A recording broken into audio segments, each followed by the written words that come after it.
Hello, my friends. Hello. This is Matthew Street. Welcome to my channel. As always, I truly appreciate you being here.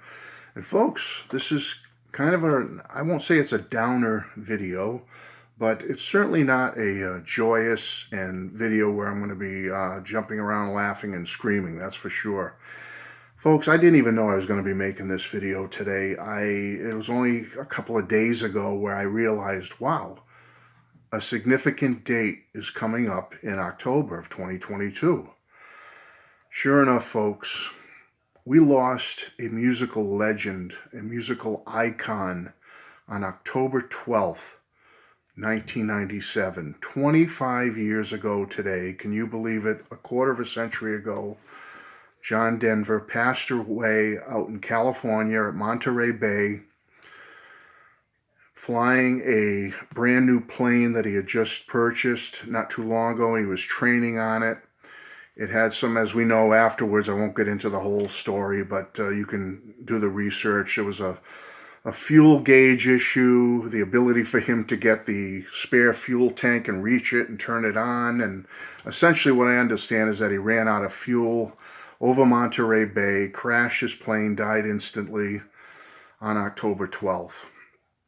Folks, devastating, devastating day, not only for his family and loved ones and his friends, but for music fans of his all over the world. John Denver was loved, appreciated, and revered as a humanitarian, as an environmentalist, but certainly as a singer, a poet, and a musician. And he will be missed. So folks, today's not really like a tutorial. I'm not going to sit here and go through the history of John Denver. You can do that for yourself if you don't know much about him.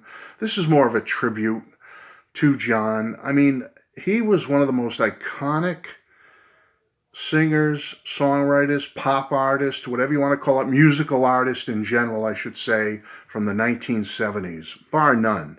I mean, let's be honest. You can go back the decades and look at the 50s with Elvis and the pioneers of rock and roll, the 60s with the Beatles, the Stones, the Beach Boys, the Byrds, and on and on and on. All the icons of the 60s, the icons of the 80s like Michael Jackson, and let's not even go beyond that, but in the 70s, think about it. Elton John, Led Zeppelin, Wings, Paul McCartney and Wings were one of the top echelon artists of the 70s. Fleetwood Mac, the Bee Gees, Aerosmith, Kiss, David Bowie. But folks, in that list, somewhere in that grouping, you have to place John Denver. He was one of the biggest artists of his era. You're talking a guy who hosted up to 20 TV specials during his career between 1974 and 1995. In 1974 and 1975, he was probably the top male musical performing artist in the United States. 4 platinum albums, 12 gold albums, countless top 40 and top 10 and number 1 singles over his career. Folks, he was an actor. He starred and he's been in several different movies and TV made movies over the years, but his one huge giant monster hit of a movie, and I encourage you to go check it out, it's such a fun, family-friendly film, is Oh God from 1977, where he co-starred with George Burns. Folks, fabulous movie. Check it out in tribute to John. So I thought today I'd show you some things I have of John that mean a lot to me, his music and otherwise, talk about him a little bit, my memories of him. I could tell you folks, on that last day he was doing things he loved. He was planning to meet up with family and loved ones later on, a day or two later, but on that final day he had played golf, which was a sport he loved so much and was very good at, from what I understand. Played 18 holes with his friends. Then he drove to the airport after. He was so excited about practicing some takeoffs and landings with his new airplane that he had just gotten. I think it was called an EZ-40 or something. I don't remember the name of it. But it was a really cool plane that he was flying at the time, very experimental plane. And after he'd done some practice landings and takeoffs, he got clearance from the tower to have a 1-hour flight over Monterey Bay in that area. And like I said, he had a fuel issue, and it was within minutes later that he crashed. They think he crash landed straight into the ocean, into the bay at approximately altitude of 500 feet straight down. And as I said earlier, he passed away instantly. Now, John did have some highs in his life, many of them, as I've talked about some of them here. And he did have his lows like any other human being throughout his career. He experienced a couple of divorces. He did go through a low period being without a record label and suffering some personal issues where he was arrested for OUI a couple of times, had a drinking problem for a little while. But, near the end of his life, things were picking up for him again. He was on a smaller label, releasing new music, had plans for new music coming out and being recorded.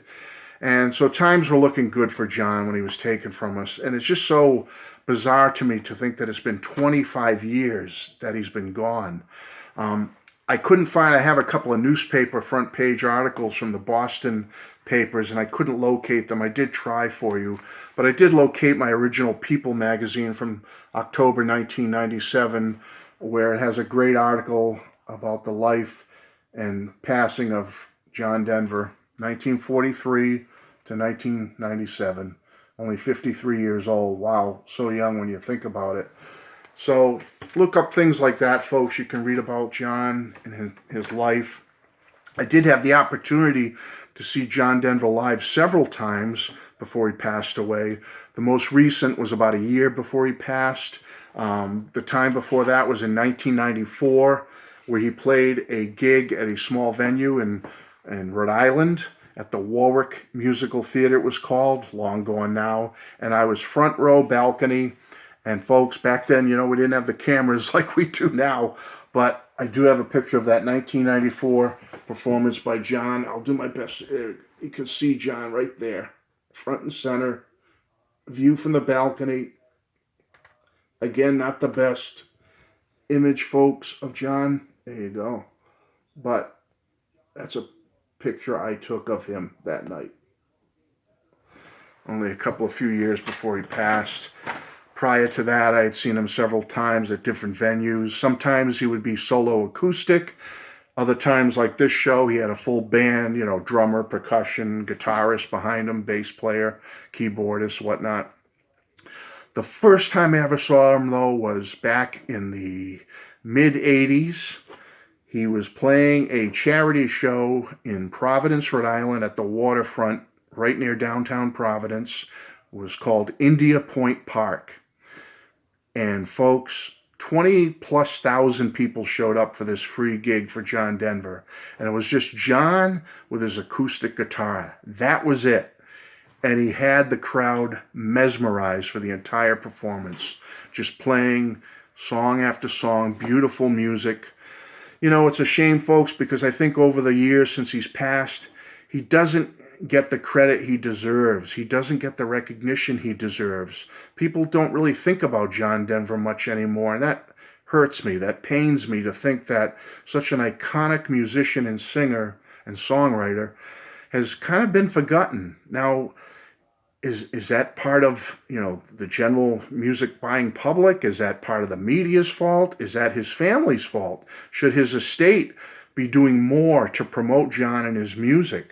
There's only been there's been compilation releases and greatest hits packages and whatnot that have come out since his passing, numerous ones. But the estate has only really released one recording. It was like a year or so after he passed, called Forever John. This came out, like I said, a year or so after he passed, of unreleased recordings of John Denver. Recordings that never were put on proper albums, stuff that was from the vault. And it's a fabulous, fabulous release, folks. Again, sorry about the glare. You're not going to see it too well. But, folks, this is the only release I can think of that the estate has released since his passing of, unreleased stuff, new material, things to get people excited again about John. Correct me if I'm wrong. There's been live stuff. One of his final concerts from 1994. He did do concerts up until his passing, but in 1994 he did a big tour, and out of it came this John Denver, the Wildlife concert, a big 2-disc set, which I highly recommend. It's fabulous, folks. Absolutely wonderful, wonderful recording of John live.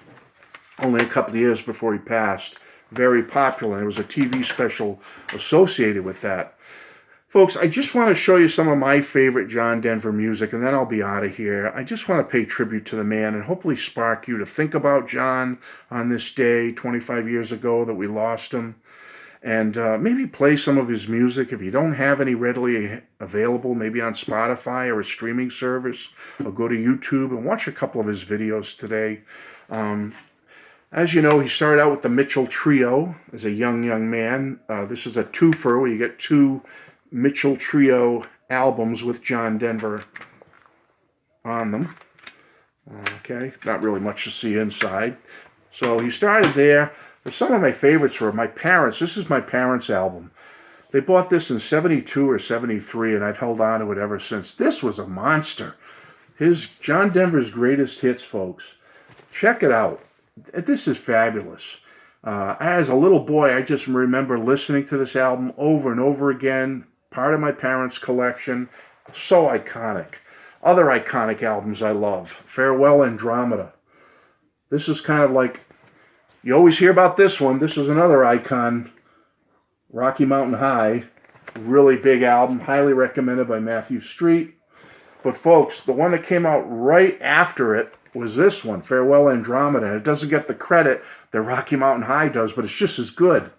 I mean, check this one out. You'll love it. It's absolutely fabulous. I think we got a gatefold here. Yeah, we do. Yeah, a little gatefold and some lyrics and stuff. Oh, let me show you the gatefold to Rocky Mountain High. That's pretty cool as well. All right. Love that. Lyrics. And love John's shirt there, if you can read it. Another one that's kind of forgotten that came out before Rocky Mountain High is Airy. Great, great album, folks. Oh, my goodness. Iconic. Love it. Recommend it. One of his biggest albums. I'll say his two biggest albums because one's right behind me. Back Home Again. Big, big album, 74. And Windsong from 1975. Folks, iconic albums. Give them a listen. Check them out. You won't be sorry. There was a big live album he did called An Evening with John Denver. I highly recommend. This is his first live album. Sold a ton. Right at the peak of his career, he put this one out. One of my favorite, if you want to consider kind of the later period, I mean after the 70s, John, is Seasons of the Heart. Folks, get this one. One of his better albums after his peak in the 70s. I absolutely love it. Great picture of him and Annie right there. Check out Seasons of the Heart. Couple other CDs I can show you. I love the guy's music so much that I even took his later period CDs, the best of his later CDs, the ones that came out right before he passed, and I made this called John Denver: The Final Years after he had passed away, and I put tons of later period Denver on there from his final, don't know if you could see it well, but his final albums. I mean, his final album was called Different Directions. Don't believe you can get it on vinyl, but here it is. This is his last studio album. Love it. So many compilations you can get besides the greatest hits, which are wonderful. You got, obviously I got Greatest Hits 1 on CD, iconic. But Greatest Hits 2 is just as great. It's wonderful. Got to get this one. And there's even a Greatest Hits Part 3, which I don't have on CD. I do have the vinyl somewhere. But like I said, in recent years, there's tons of releases like this. This is a double CD of John Denver, Definitive All-Time Greatest Hits. I mean, you can get a million like this, folks. John Denver, some of his final recordings that he did before he passed, where he re-recorded some of his biggest hits. We could go on and on, folks. It's just, I've got the CDs over and over and over. Folks, the bottom line is John's music will live forever. Absolutely forever. So on this day of his passing, the anniversary of his passing, folks, remember John. He doesn't get the remembrances he should get. I've done a couple of videos in the past, and I should do more talking about him. Folks, John Denver, October 12th, 1997, we lost a legend. So on this 25th anniversary, remember him, listen to his music, and God bless you all. His music and legacy will live forever. Bye-bye.